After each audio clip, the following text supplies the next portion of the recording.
কি কপাল আমার! এত কাজ করি সারাদিন, ভাগ্যের চাকা যেন ঘুরতেই চায় না। গুরু, ভাগ্যের চাকা পরিশ্রমী ঘোরে। আমার তো এর বাইরে কিছু জানা নেই। হ্যাঁ, ওই একই কথা তো সবার মুখেই শুনি। আমার কি মনে হয় গুরু, আমাদের এমন কিছু করা উচিত যাতে করে আমরা তাড়াতাড়ি অনেক টাকা উপার্জন করতে পারি। কি এমন কাজ? কি কাজ করলে অল্প সময়ে বেশি টাকা পাওয়া যাবে? আরে কি যে বলো গুরু, তুমি হলে আমার গুরু। তুমি যদি আমার কাছে প্রশ্ন করো তাহলে কি হবে?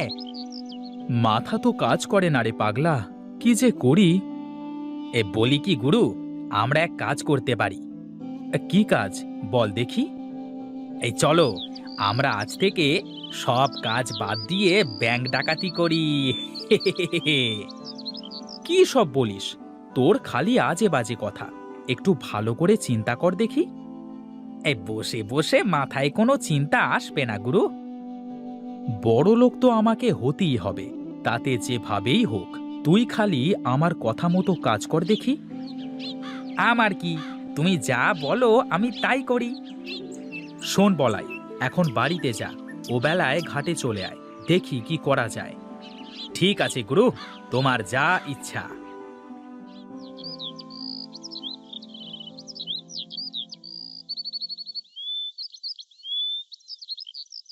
কি গিন্নি, বসে আছো যে? এখন আসার সময় হলো তোমার?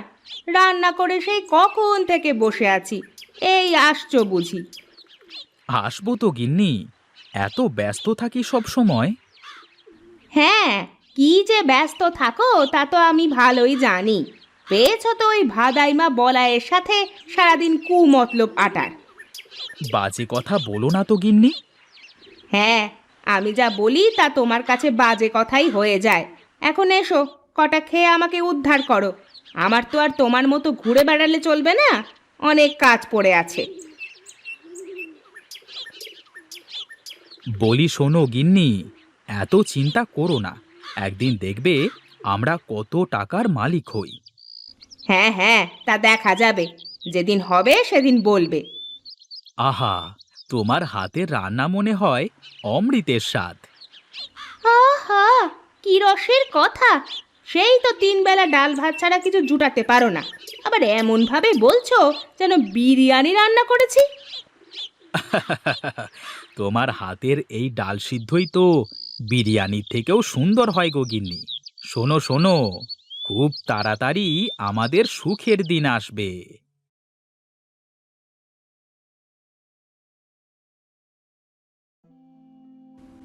ওরে বলাই, এসেছিস? এই তো বেলা করে কোথায় কোথায় ঘুরে বেড়াচ্ছিস বল দেখি। এই কোথায় আর ঘুরে বেড়াবো, আমি ছিলাম আমার কাজে।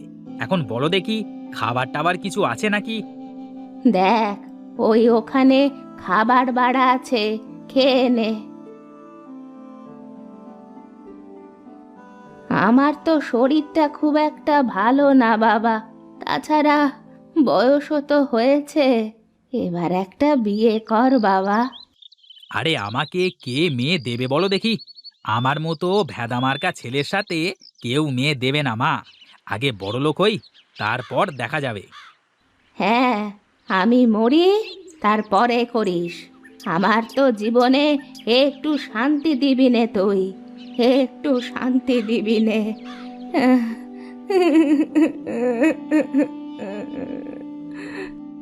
এই দেখো মা, প্রতিদিন এক কথা শুনতে আমার ভালো লাগে না। আমাকে আর একটু সময় দাও।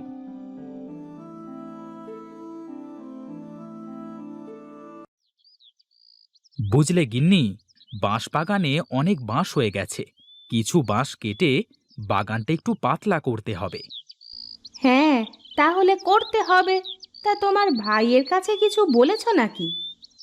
ওকে আর কি বলবো, আমি যা বলবো ও তো তাই করবে। না, তারপরেও একবার শুনে দেখা ভালো। তা না হলে আবার পরে বলবে যে তুমি ওকে না বলেই এটা করে ফেললে। হ্যাঁ দেখি, ওর সাথে দেখা হলে বলে দেখব। এজন্য দাটা ধার নিয়ে রাখলাম। বেশ কিছু বাঁশ বিক্রি করা যাবে। যা ইচ্ছে করো, কিন্তু সাবধান, দুটো কথা যেন না হয়। আমার আবার মানুষের সাথে অযথা ঝগড়া চেঁচামেচি করতে ভালো লাগে না। ঠিক আছে গিন্নি, তুমি ওসব নিয়ে চিন্তা করো না তো। দেখি, যাই, আমি একটু মাঠ থেকে ঘুরে আসি।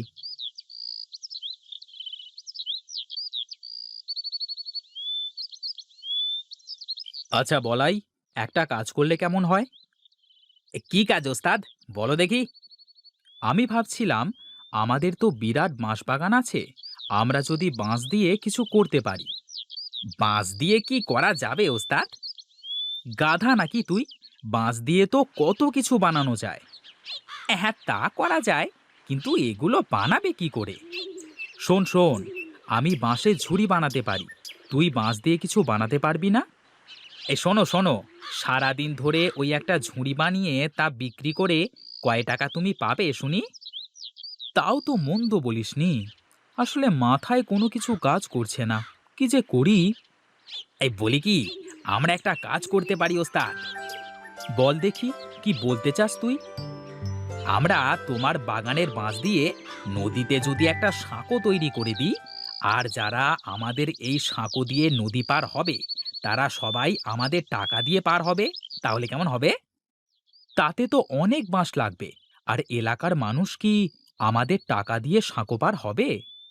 শোনো ওস্তাদ, ওই দেখো, সবাই তো নৌকা করে নদী পারাপার হয়, তাহলে তারা তো মাঝিকে পয়সা দিয়ে পার হচ্ছে, তাই না? হ্যাঁ, তা অবশ্য ঠিক। তাহলে তো সবাই খুব সহজেই এপার ওপার যেতে পারবে। হ্যাঁ ওস্তাদ, তাছাড়া আবার বলছি কি, একবার শুধু সাঁকোটা তৈরি করতে পারলে তারপর বসে বসে শুধু টাকা গোনা। বাহ, তোর মাথায় তো বুদ্ধি আছে রে পাগলা। হ্যাঁ, আমি কার শিষ্য সেটা দেখতে হবে তো নাকি? বেশ বেশ, চল চল দেখি, আমরা বড় ভাইয়ের সাথে কথা বলে দেখি সে কি বলে। বাঁশ বাগানে তো তারও ভাগ আছে। এই চলো ওস্তাদ, চলো।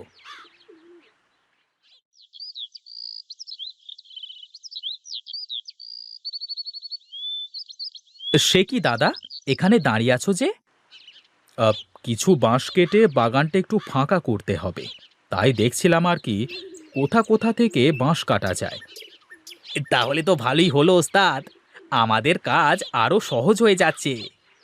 কি রে, তোদের আবার কি কাজ সহজ হবে? বলছি দাদা, তোমার কাছেই যাচ্ছিলাম, তা তোমাকে এখানেই পেয়ে গেলাম, ভালোই হলো। কি বলবি বল দেখি, শুনি। আমরা ভেবেছি, আমাদের তো বাঁশের বাগান আছে, আমরা নদীতে একটা সাঁকো তৈরি করব। হ্যাঁ দাদা, এই কাজ করতে পারলে আমাদের অনেক লাভ হবে। তোদের মতলব কি বল দেখি? তোরা কি জনসেবা করতে লাগছিস নাকি?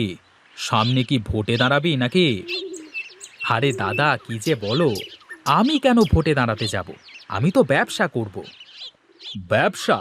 সাঁকো দিয়ে কিভাবে ব্যবসা করবি? হ্যাঁ দাদা, বলি, সারা দিন এপার থেকে ওপার, ওপার থেকে এপার, কত মানুষ যাওয়া আসা, এখন সবাই তো নৌকা করেই যাওয়া আসা করে, তাই না? হ্যাঁ, তা করে।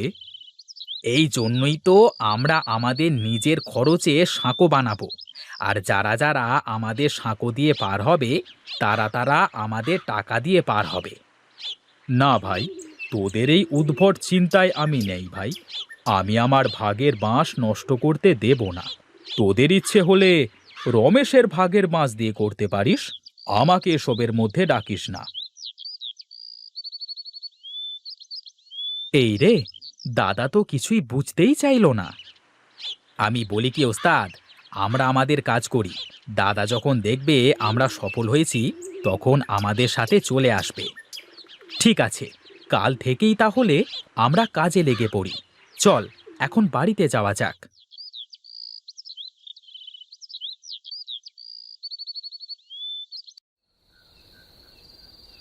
শোনো গিন্নি, কাল থেকে আমি একটা নতুন কাজ শুরু করব। কি কাজ করবা বলো দেখি একটু শুনি। কালকে নদীতে সাঁকো তৈরি করব। তুমি সাঁকো তৈরি করে কি করবে শুনি? কেন, সবাই নৌকা পার হয়ে কেমন মাঝিকে টাকা দেয়, তেমনি আমার সাঁকো দিয়ে যারা পার হবে তারা সবাই আমাকে টাকা দিয়ে পার হবে। তোমার যা ইচ্ছে করো, আমার ওসব নিয়ে কোনো মাথা ব্যথা নেই। উঠে পড়লে যে? কি করব বলো তো? আমার খাওয়া শেষ, আর বসে বসে তোমার ওই ফালতু প্যাঁচাল শোনার সময় নেই আমার। আমি ঘুমাতে যাচ্ছি। হায় রে কপাল আমার, কেউ বুঝতে চায় না আমাকে। আমি যা করি সব তাদের কাছে ফালতু কাজ মনে হয়।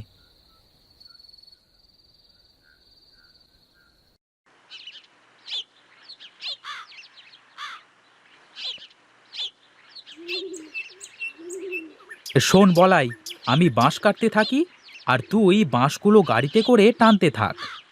ওস্তাদ, বাঁশ সব কাটা শেষ হোক, তারপর একসাথে করে টানা যাবে, কেমন? ঠিক আছে ঠিক আছে, তাহলে বাঁশগুলো সব গুছিয়ে এক জায়গায় জড়ো কর।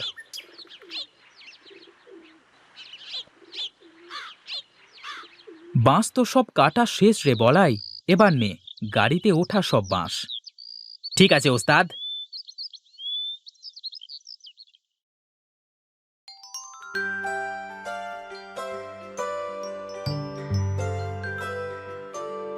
নে নে, এবার বাঁশগুলো সব নামিয়ে ফেলতে হবে।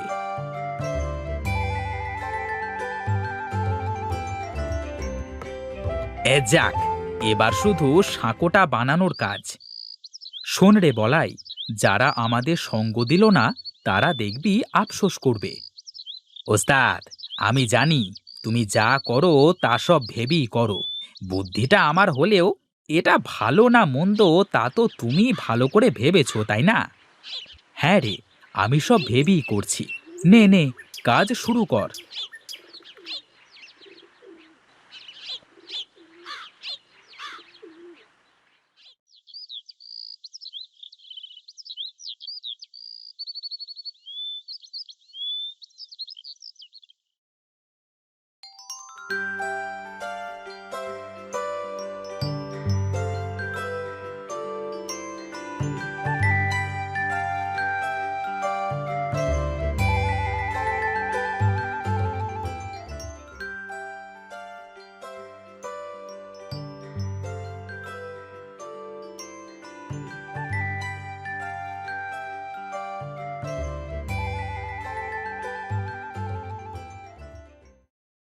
ওস্তাদ, কি বলেছিলাম, কাজ হচ্ছে তো?